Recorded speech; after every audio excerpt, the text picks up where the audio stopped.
Hey, and welcome into the Big Ten Huddle presented by FanDuel. And we are nearing the end of Rutgers versus Washington. And I decided to come on a little bit early. I think Cadillac Manis just threw an interception to pretty much end the game at this point. Washington, with just a little under 2 minutes to go, leads this one 38-19. And Washington looks like they're going to definitely come away with the win in this one. Pretty interesting game for the most part. Rutgers came out very improved on defense. Williams broke away with a big run at one point, and there were some big plays. But the second drive and the third drive, Washington didn't get all that much going. I mean, if you go to the drive chart on here, by the way, if you're watching on YouTube, I've got the stats pulled up here next to me. If you pull up the drive chart, they had 3 plays for -9 yards and then 4 plays for 13 yards. The problem for Rutgers is that after that,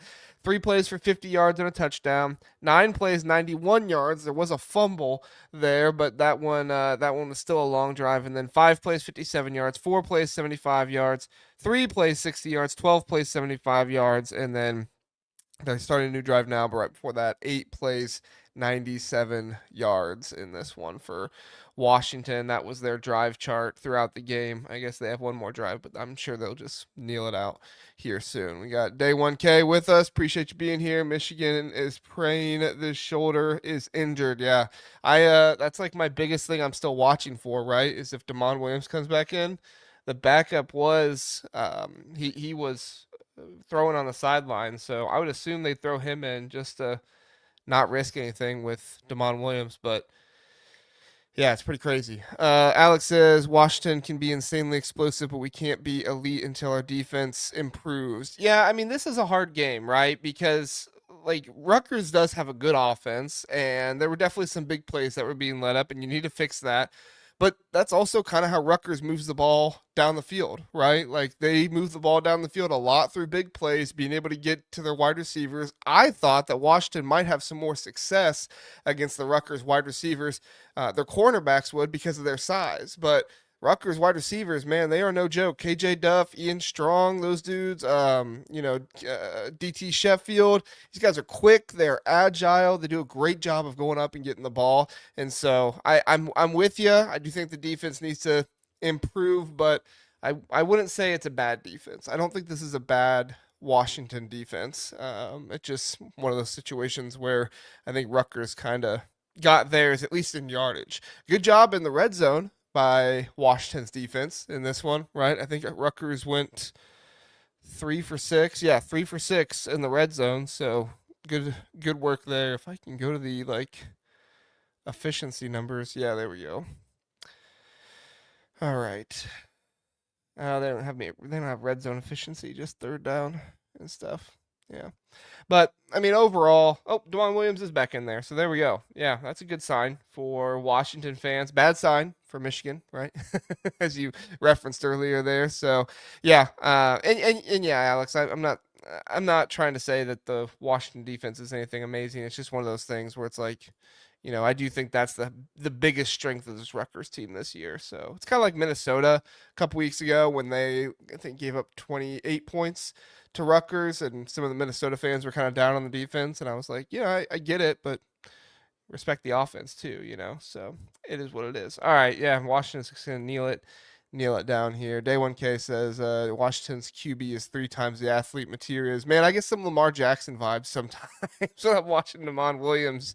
Lamar Jackson a little bit bigger, so not exactly a like for like comparison, but man, is he agile, man, is he quick. I love to watching Damon Williams, and in this one, that was really Rutgers' biggest defensive issue is they just kind of let Damon Williams get out there in space, and when you let him get out in space and create and do his own thing, it's really, really difficult to stop him. Now they did bottle him up a little bit, like I said, the first drive, or the first second and third drive, not the first drive. The second and third drive, they did a pretty good job of bottling him up. The announcer was kind of going in on that like slanted nose tackle situation they had, but credit to Washington and their offensive line. They adjusted. They weren't allowing as much penetration back there. I think the read option also assisted in some of that as well. I felt like there were a few times in this game where Damon Williams could have gave the ball to Jonah Coleman, and you could have maybe even had some more explosive plays. But at the same time, Damon Williams is one of the most explosive players in all of college football, so I'm not going to knock him. I'm not going to knock him for it. So game is over now. Read off some stats and talk through what we saw out there. Damon Williams Jr., quarterback for Washington, went 21 of 27, 402 passing yards, two passing touchdowns. In addition to that, he ran for 136 yards, two rushing touchdowns. Holy cow! This was one of those games that Damon Williams is going to point back to and say, "Look how good I am. Look how much good I did." Or at least his fans are going to point back to and say, "Man, look at this." I think they said that he is one of 16 players to ever pass for 400 yards and rush for over 100 yards in a game. I don't know how recent that was, maybe ever. So excellent game here from Williams. Jonah Coleman, 14 carries for 44 yards, one touchdown, only at 3.1 yards per carry. A little bit down game for Jonah Coleman here. So I mean, but at the same time, you were getting so much success with Damon Williams. It's like, how much do you really need to go to Jonah Coleman when Rutgers just really doesn't have an answer for him? So Denzel Boston had a phenomenal catch on that first one, right? 5 catches, 98 yards, 2 touchdowns. He was targeted 10 times, but for him to be able to go up, high point the ball like that, the Rutgers guy has his hand right there in it. That was a fantastic catch, and just one more reason why Denzel Boston is one of the best wide receivers in all of not just the Big Ten, but he's one of the best wide receivers in all of the country. He definitely deserves that praise and that recognition. Desmond Roebuck, he went for over 100 yards receiving in this game. 4 catches, 108 yards for Desmond Roebuck. Good stuff there. And then I was really impressed with Decker DeGraff. He only had 2 receptions for 89 yards, but I felt like he was a strong blocker in this game. Felt like he was doing a good job of getting down the field. I Bleav he may have had a drop. No. He had 2 targets, 2 catches, so he didn't have a drop. But yeah, I was impressed with Decker DeGraff in this one. Good game for him, just showing more versatility from the wide. Well, he's a tight end, but from receivers out there, I guess you could say. So excellent job by him. I loved what I saw from this Washington offense. They adjusted well. The offensive line did better throughout the game. I was a little concerned there at the beginning. I was like, man, this Rutgers defensive line is getting more pressure than I thought they would. They were winning at the line of scrimmage more than I thought they were. But Damon Williams, you let him get out in space. You let him create, kind of do his own thing out there. It's really, really difficult to stop Damon Williams when doing that. So Greg is not happy with Schiano. Says Schiano is a fraudster. Is that right?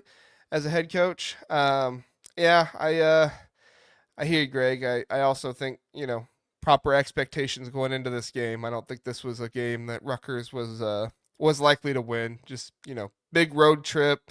Washington coming off a big win over Maryland last week. The defense for Rutgers just not that good this year. I guess you could say Schiano, his fault for that one. So I'm not going to be on the bash Schiano train too much tonight. I felt like this was a difficult game, but I get it. I mean, it's tough, but I also think, I hate saying this because people have said it to me before and I hate it, but it's like, who else are you going to get?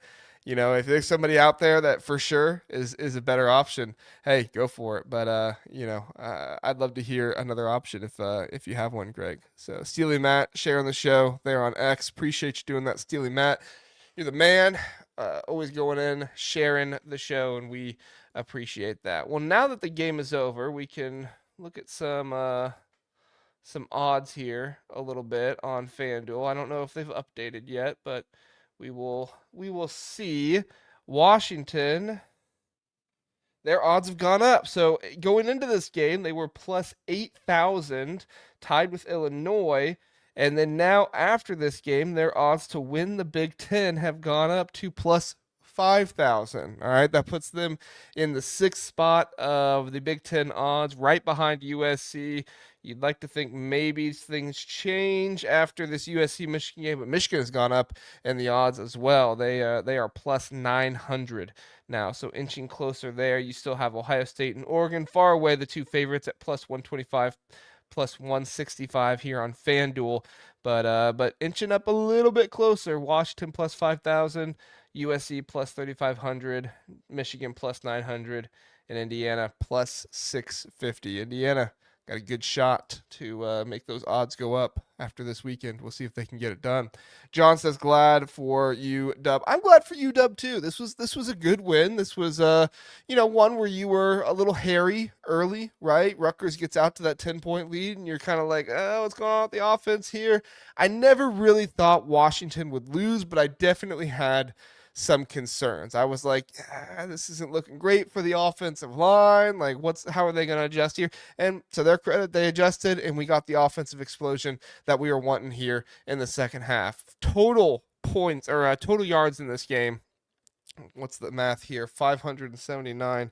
Live math on a podcast. That's what everybody wants to see. 579 plus 493.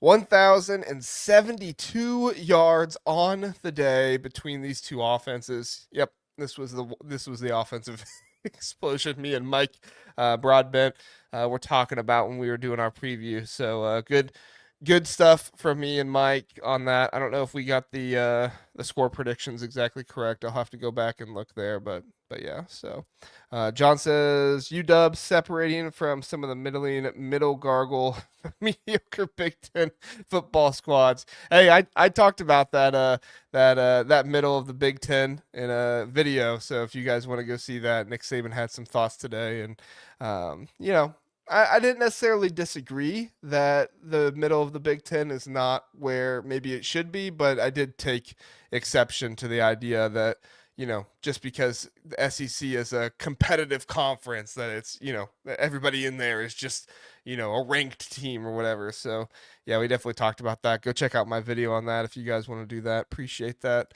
Daniel says Washington should be ranked. Does that mean Ohio State still ain't played nobody yet?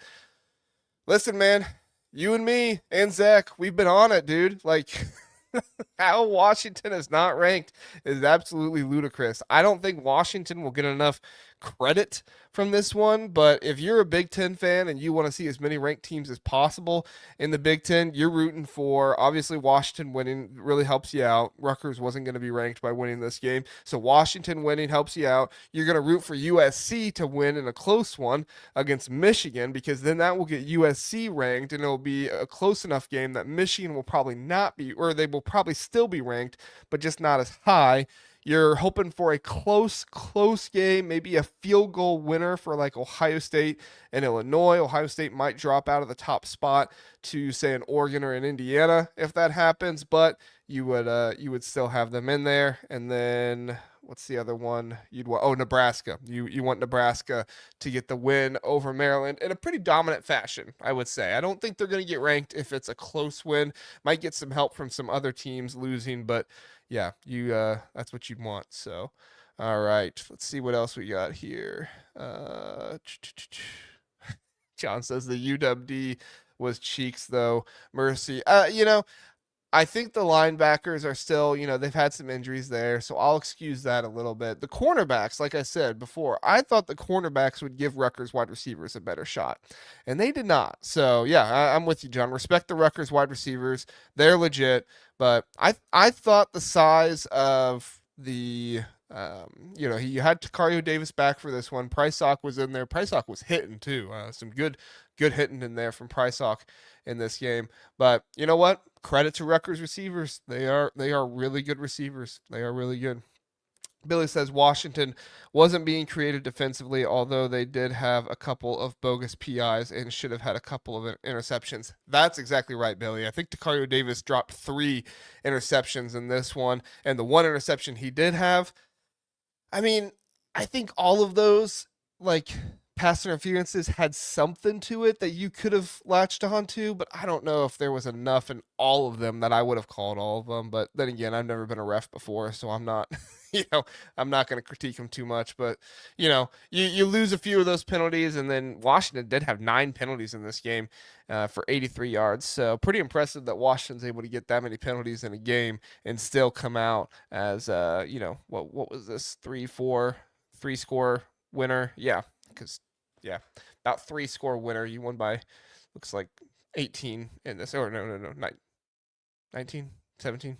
I can't do math. That's why I pulled out the calculator earlier. 38-19. That's all you need to know. John says, you guys excited? The moneyline material miracle for tomorrow in Texas. I am curious to watch that game. It will be on during some other games, so I probably won't have it on the big screen, but I am excited to watch that one. That's going to be a fun one. What's up, Trojan Fight? Appreciate you being here. Daniel says SEC gets too much hype. I'd take Maryland and Washington to beat LSU. Oh yeah. LSU doesn't have an offense, and their defense is not trustworthy enough. Yeah. LSU. I mean, that's the problem is like the Big Ten doesn't get enough respect for some of their wins, and like Maryland didn't schedule hard enough in the out of conference to really get respect. But I'm with you. If it was a home game, I'm definitely taking Maryland. If it's away at LSU, I'm probably a little bit less. Not a little bit less. I'm probably more concerned there. True freshman quarterback and stuff. But neutral site, I'll take Maryland and Washington in that one for sure. I'm definitely taking Washington. I might take Washington at LSU in that one. Yeah. Official Huskers. Oh yeah, man. Damon, I love Damon. Watching Damon Williams, he's fantastic. Like I said, kind of like a Lamar Jackson out there a little bit with his speed, his agility, everything he does, just fantastic. I love watching Damon Williams anytime I get a chance. So, yeah.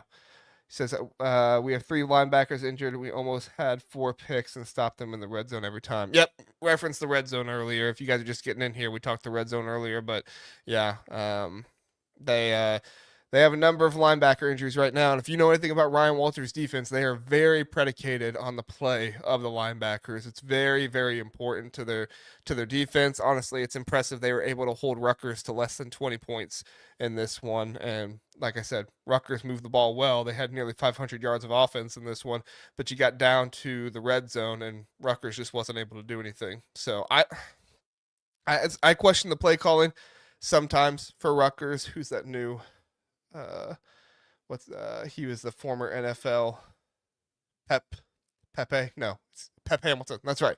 I question Pep Hamilton's play calling a little bit. I know you got to trust Athan Kaliakmanis, and he has some mobility, but I don't know. I feel like sometimes he just holds the ball too much back there and puts himself on the run, or just they try to utilize his mobility a little bit too much. Antoine Raymond, he's a good back. I mean, he had a big run in this one. It was a long of 51. Outside of that big run, he didn't really, I don't think he had all that many. Let me double check here. Let's go to the big plays.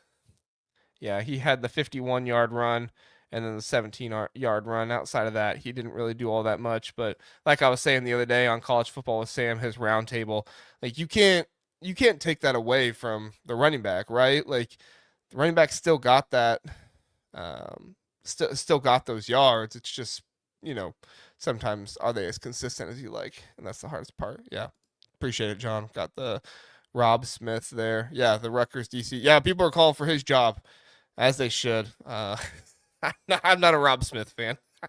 I mean, it's his first year, but yeah, and that's kind of the biggest issue, right? John's bringing up Pep Hamilton, the Stanford OC. Like Rob Smith and Pep Hamilton have both been OC and DC before, and it didn't necessarily go well. So I don't know. Like if I had to pinpoint probably the biggest deficiency of Greg Schiano, at least right now, it would be hiring the coordinators, it seems like. And I don't know, I haven't looked into the money situation yet, so maybe there's more issues there with like paying the coordinators and stuff than I realize. But yeah, so yeah, official Huskers highlights says I think Washington's a second half team. They are, and that's the problem. Is Washington is a second half team. Rutgers is not a second half team. Rutgers, man, I don't know if like the defense just figures out their offense at some point, or what the what the issues are there. But Athenkallik-Manis threw the ball 50 times in this game. He was 31 of 50, completion percentage of 62%. I'm honestly surprised it was that high with 50 balls thrown, 386 yards, 2 touchdowns. He had 1 interception. Antoine Raymond had 15 attempts for 89 yards. What was that? About 68 of those yards were on 2 runs, but like I said, still you can't take that away from him. It's just noting the big plays. And then Athenkallik-Manis, 11 attempts for 11 yards. Ian Strong, 124 yards on 7 receptions. Antoine Raymond had 89 yards on 7 receptions and a touchdown. And then your other touchdown came from KJ Duff, 3 receptions for 59 yards. My opinion on Rutgers doesn't really change after this game. I like that the defense showed some improvement at the beginning, but you got to show all of it, right? You got to be able to show it all game long. And part of that issue was Damon Williams and his athleticism. But I actually felt like coverage in the back end was a little bit better in this game. It's just the issue of if you don't have the athleticism, which that's kind of been my biggest issue with the Rutgers pass rushes. I don't think the pass rushers are fast enough. I don't think they're agile enough to be able to get to the quarterback, and Damon Williams made them pay with his agility and his ability to, be throughout the pocket, scramble out, all that good stuff. So, yeah, it's a tough one right now for the Rutgers defense. I don't really know where they go from here, especially if you have Sanders out. I think he was injured. Henderson did not have a good game in this one at all, man. They were targeting Henderson quite a bit in this one, and it was a tough one for him. I have my notes here. Let me see if there's anything else I had that I wanted to get to on the Rutgers side. Yeah, I literally wrote in my notes, drink. Rutgers notes. Sorry, Rutgers fans. I'm not trying to come at you guys. I just trying to have some comedy with it. Yeah, that was pretty much all I had for Rutgers. Like, better defensive line play. I feel like the secondary improved in this one, but overall, eventually Damon Williams gotcha, and there's really only so much you can do when you're trying to pass rush and trying to play man down the field, and it's tough. Tough right now for Rutgers defense. I do not take enjoyment in what's going on with Rutgers defense right now, because that's the thing, right? Like, Greg Schiano is such a defensive-minded coach. He should be able to figure this out, but they made some adjustments, like I said, in this one. But overall, I think the biggest storyline out of this one is just how good Washington is. Right, Damon Williams. Hopefully, he is perfectly healthy next week. I Bleav next week is Michigan against them. Should be big noon kickoff, I would say. I don't know if there's another game next week, especially when you have the rematch of the national championship 2 years ago. You have the rematch of last year. That should be a big one, but yeah. John says, is this enough to get the Huskies in the top 25, at least, if not higher? Well, let's take a look at the top 25. If we look at the top 25 AP poll, Washington did receive votes last week. My thing is, like, if Georgia Tech can be ranked, why can't Washington be ranked? Like, that's just, to me, that is absolutely, who watches Georgia Tech and says, oh yeah, they're just as good as Washington? Like, don't get me wrong. Excuse me. Haynes King, he's a good quarterback. Okay, deserves a lot of credit. But Washington would be 5-0 too if they played that schedule, right? Can't say, oh, well, Georgia Tech's 5-0. Same thing with Missouri. Washington would be 5-0 if they played Missouri's schedule too. Washington took way, way too big of a hit for losing to Ohio State. Right? And that's honestly, that's what I'm scared of what happens against Illinois this weekend, is if Illinois loses, by 2 or 3 scores or more, we'll see. Then Illinois is going to maybe move out of the rankings. But you lose to the number 1 team in the nation. This is obviously the best team in the nation. It's kind of crazy. So Washington right now is receiving votes behind Cincinnati, Texas, Penn State, Utah, Nebraska, South Carolina, USC. UNLV, North Texas, and TCU. So, North Texas lost tonight, so you should have no problem there. USF is already ranked. Shouldn't have any problem there. Florida State is somehow still 25th. I mean, gosh, how many teams can be 3-2 and still be ranked right now? That's just crazy. Let's see. You know what? Let me go to the pollsters site, and then that way we can see exactly where they had them ranked. Sorry, guys, I'm not looking at the chat right now because I'm looking this up, but I will see what you guys are saying in just a moment. Football. All right. Washington. They had a high ranking of 19th by Pete Venatti.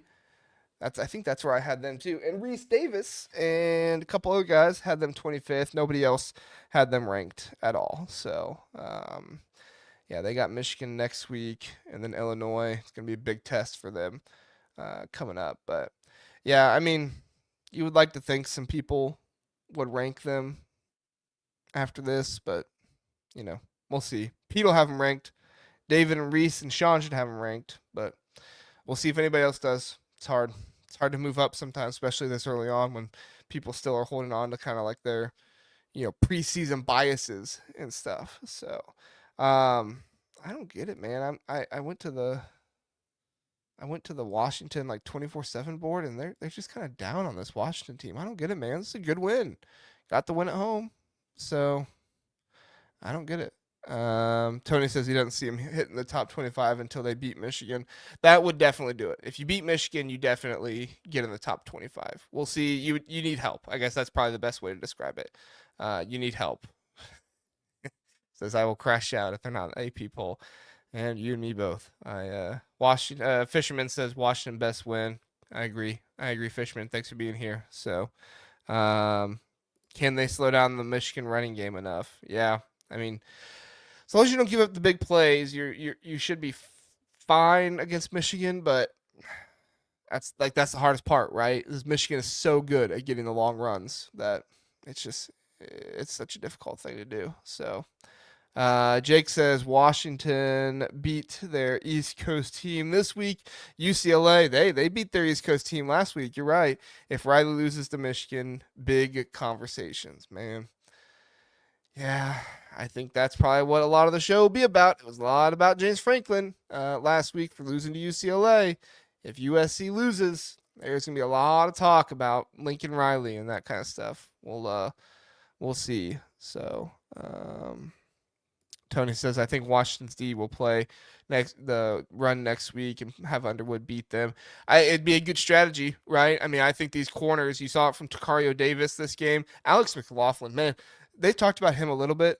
His trigger is fantastic. His tackling is really good too. Sometimes I'm down on these guys coming from FCS up to the FBS. They got to really impress me to make me feel better about them. I'm feeling good about Alex McLaughlin. I mean, he didn't have a perfect game tonight, but there were times when he just had a trigger and he took the ball carrier down. Had the tackle for loss in the backfield there. I think it was in the third quarter or early fourth quarter. Yeah, I mean, I like this Alex McLaughlin kid. He's good. John says, how can a team that is 3-2 and be ranked over 5-1 L team? Because they beat an SEC team, John. That's why. Yeah, that's why, but it is absolutely ridiculous. Absolutely ridiculous. Billy Tuesday said Takario had an awesome game. Man, it would have looked awesome on the stat sheet if he did have an awesome game. It would have looked awesome on the stat sheet if he had caught those picks. And man, some of those hit him right in the chest. And then the other one, man, I'm kind of mad about that one. The one that he bobbled as he was going out of bounds and picked it off. I felt like that was a good play, and I didn't think it was well, I'd have to go back and look at it again. I remember not thinking it was a penalty. The commentator tonight, man, he didn't think any of Washington's penalties were penalties. I saw the Rutgers fans complaining about him, and I was like, yeah, if my team was playing against the home team and the commentator was like that, I'd be complaining too. So Jake says, does Michigan play Washington next week? Yes, they do. Yes, they do. They play them next week at Michigan, I Bleav. So, yes. All right. Tony says Jed Fish schemed up Michigan last year, moved the ball well, and that was with Will Rogers. Yeah, honestly, like my biggest concern with Damon Williams right now has nothing to do with his playing ability because I think he's awesome. I think he's one of the most electric players in all of college football this year. I don't think he gets enough credit for how awesome he is. My biggest concern with him is sometimes he doesn't avoid the hits all that well. He's just kind of reckless, right? I mean, you saw it when he tried to hurdle to get into the end zone there. It's like, man, dude, just get into the end zone. You're agile enough. Could have hurt his hip, I guess, on that. But then again, you don't want somebody landing on you, so I get it.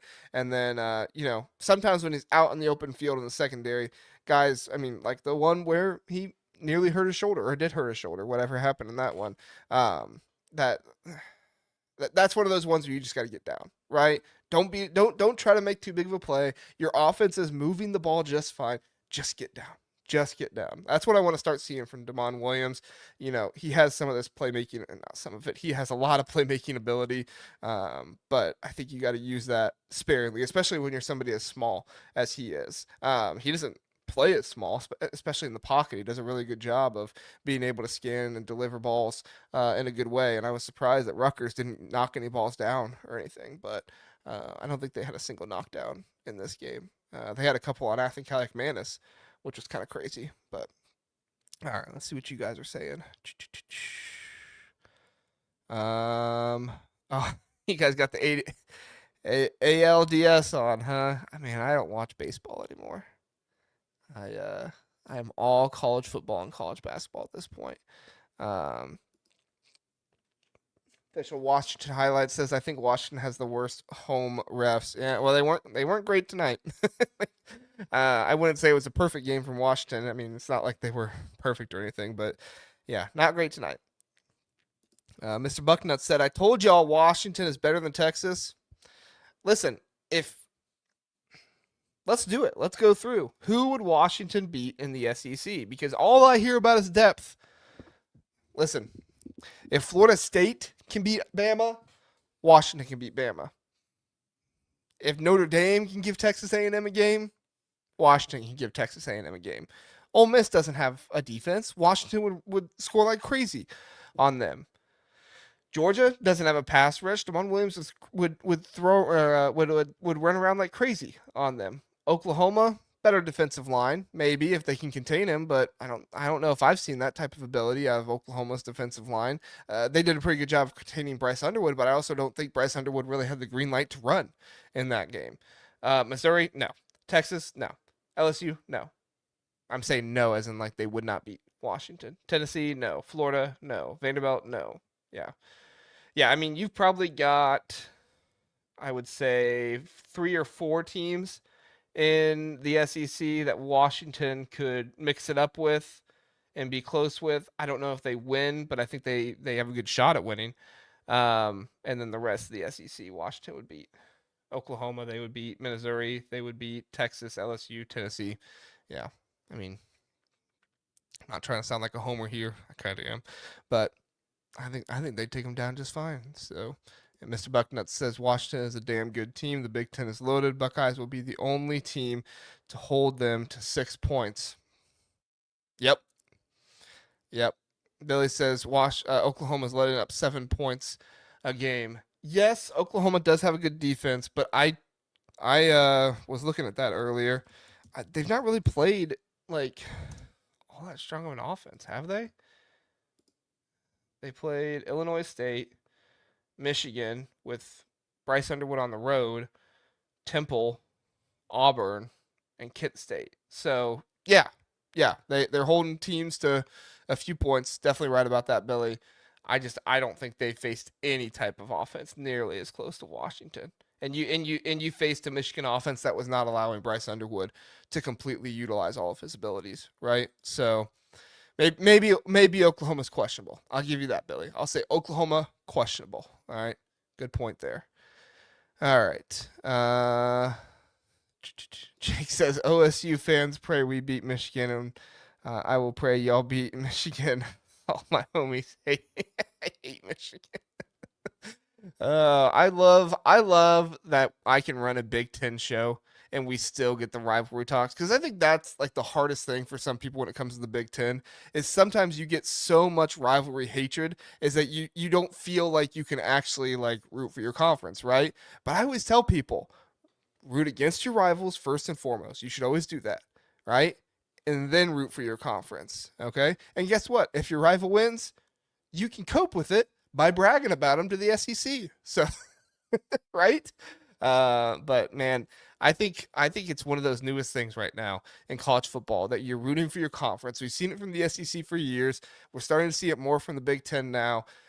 But I don't think you can ever lose the rivalry aspect of it all, right? Like I saw Alabama fans were rooting for Tennessee when they were playing, when they were playing Ohio State. I'm not saying you got to real root for Ohio State, but if you're an Alabama fan and you're rooting for Tennessee in the playoffs, you are not a true Alabama fan if you're doing that, right? I mean, you cannot call yourself an Alabama fan if you're rooting for one of your biggest rivals to win a game. It just I don't know. I know everybody's got different thoughts on that. They think, oh, well, if the team's better, then it looks better when we win and stuff. I guess if you have that thought process, I can maybe be okay with it. But yeah, if it's just purely because you hate another team more or you hate another conference more, that's pretty crazy. So, um, John says, here's a question, which is the following: is the bigger rivalry currently Huskies versus Cougars or Huskies versus Ducks? I would say Huskies versus Ducks just because it's conference, right? But I can definitely see the Huskies versus Cougars. If Washington had lost to Washington State this year, maybe, but I still think Washington definitely looking at the Ducks more than the Cougars. Yeah. Good question, though. You got that stuff up there in Pacific Northwest. All right. Well, guys, it's about 1 a.m. here, so I think that's gonna do me for tonight. We talked about the game. It was a good one, fun little watch. Good game by the Huskies. Huskies should be ranked. Let's see what Trojan Fight has to say. That's why I don't think Michigan's defense limiting OU on the ground was some great feat. They haven't ran the ball well versus anybody else either. Yeah, I mean, their running game has been Mateer, right? That's basically been their running game. And that's why I'm so concerned if they don't actually get it, anything done. So, all right. Hey, appreciate you guys. Great show, JR. Nice stream. Thanks, JR. Hey, appreciate you guys. Appreciate you guys being here, joining me. Not many times did I think I would ever be able to go live at 1 a.m. on the Eastern time zone. But, here we are after a Washington game. Still like 10 o'clock for you guys there on the West Coast. So I appreciate y'all. I appreciate you tuning in. Even if you listen on podcast, appreciate you listening on podcast as well. Please like and subscribe to the show before you head out of here. There's a hype feature on YouTube as well. If you can find that, if that pops up for you, please do hype up the show. We always appreciate that. And if you're on podcast, 5-star review, all that stuff, would greatly appreciate it. Good night, everybody. Have a good one. See you tomorrow night after the final Big Ten football game. We'll do Big Ten power rankings. See ya.